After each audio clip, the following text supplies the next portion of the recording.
Sean, how are you feeling after that one here at Capello? Gutted. I think.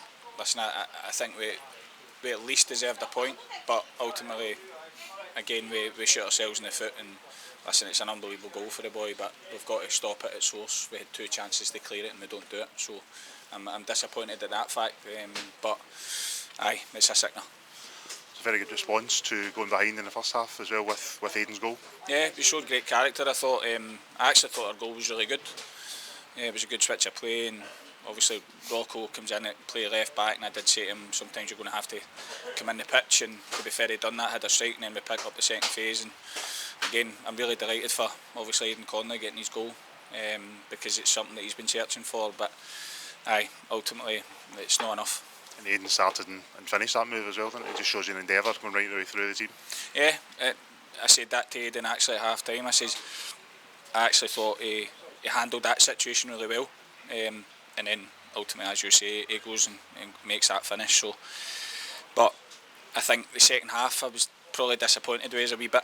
I thought we got a wee bit too scrappy. I thought we had to try and play down the sides a wee bit more, and I think some of the players were getting confused with the wind, obviously. I think we could have maybe got switches of play and then down the sides, but I don't think we've done it enough.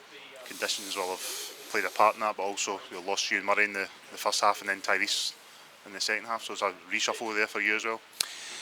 Yeah, listen, Ewan kind of felt something, and we had to make a decision on it, and ultimately he got half an hour. Ewan's been such a big player for me, so we took the gamble, but it's not as if anything's kind of risky.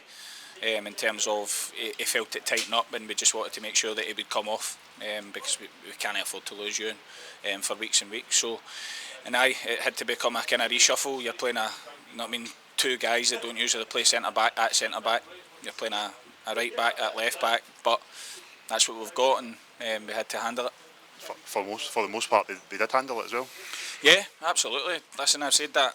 I think, Henry originally was kind of brought in as a centre back, so I did say that to him. He's kind of in his natural position, but when we had our conversation in the summer, it was about like he really wanted to try and nail down that left back spot, and obviously Matthew's been kind of breathing down his neck, but I thought the two of them done really, really well, because the big boy Ado, he's a decent striker, do you know what I mean, at this level. So I thought they were excellent. I thought Shieldsy really stood up at times, you know what I mean. His hands burst open. I don't know what's happened, but his hands kind of lying in a pool of blood in there. So again, I get back to it, the commitment's there, but no, I'm absolutely gutted for the players, because I thought the amount of effort and commitment that they put in it, they definitely deserve more. Yeah, see the rain pouring down behind you. Just how difficult a night is that to play in conditions like this? Yeah, but listen, I made a kind of running joke about it before I came here. Do you know what I mean?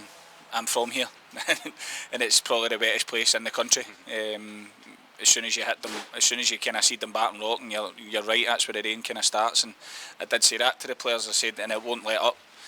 You just need to deal with it. You could see it was obviously getting quite poor. To be fair though, the pitch was excellent. The pitch was really, really good, but it did start to kind of slow up at the end. But no, I think even the conditions, we could have probably played them a wee bit better in the second half, especially. We look forward then to getting back to the stadium for the final next week. Yeah. Another big game. We need to prepare right. We need to make sure that everybody's going to be fit. Obviously, we need to monitor a few players, etc. So, we need to make sure that we're ready for that, because again, Morton get that wee bit ahead of us now, and we need to try and claw back and make sure that we try and catch them. And I certainly believe that we can. Cup game as well on Tuesday, so good to get another break from the league. Yeah, to an extent. Listen, it's good to get another game pretty much right away, because I say that all the time. After you get beat, you really want to play another game of football. So the squad will need to be utilised. Again, we've obviously had some guys with niggles, etc. So it'll be another, probably a couple of younger ones coming up for our 19s, etc. to kind of make up the squad, and ultimately that's what it is.